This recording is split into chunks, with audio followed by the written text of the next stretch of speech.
In the heart of a peaceful forest, beside a sparkling pond surrounded by tall trees and soft morning light, lived a happy community of frogs. Their days were filled with laughter, songs, and the sound of jumping into the cool water.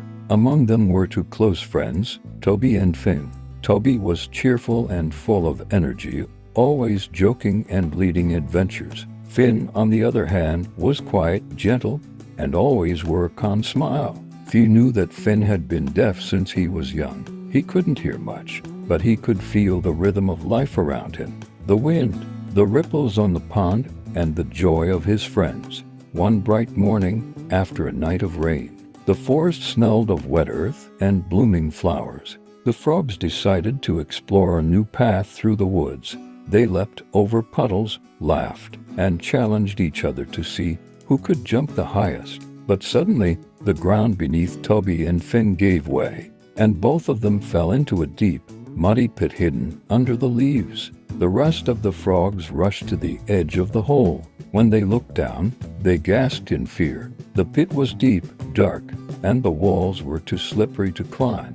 "You'll never get out of there," one shouted. "It's hopeless," cried another. "Stop trying before you hurt yourselves." Their words echoed through the forest. Toby and Finn started jumping with all their strength, trying to reach the top. Each time they jumped, their muddy feet slid back down. They were covered in dirt, exhausted, but they didn't give up. From above, the other frogs kept shouting, but instead of encouragement, their voices carried fear and doubt. "It's too high.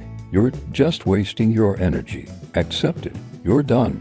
Toby's heart sank. He looked up, saw their worried faces, and whispered weakly, "They're right. There's no way out." Finn looked at him, not hearing a word, but reading the sadness in his friend's eyes. He gave him a soft nod and kept jumping. Moments later, Toby collapsed. His strength was gone, and he lay still in the mud.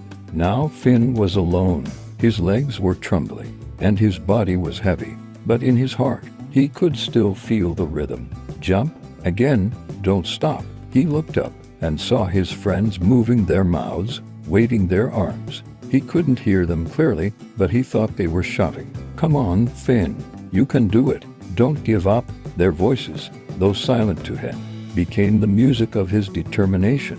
He jumped again and again, falling, sliding, yet never stopping. Mud splashed. The air was thick. His legs burned with pain, but every leap carried more faith than the one before. And then, with one final, powerful jump, Finn burst out of the pit into the golden sunlight.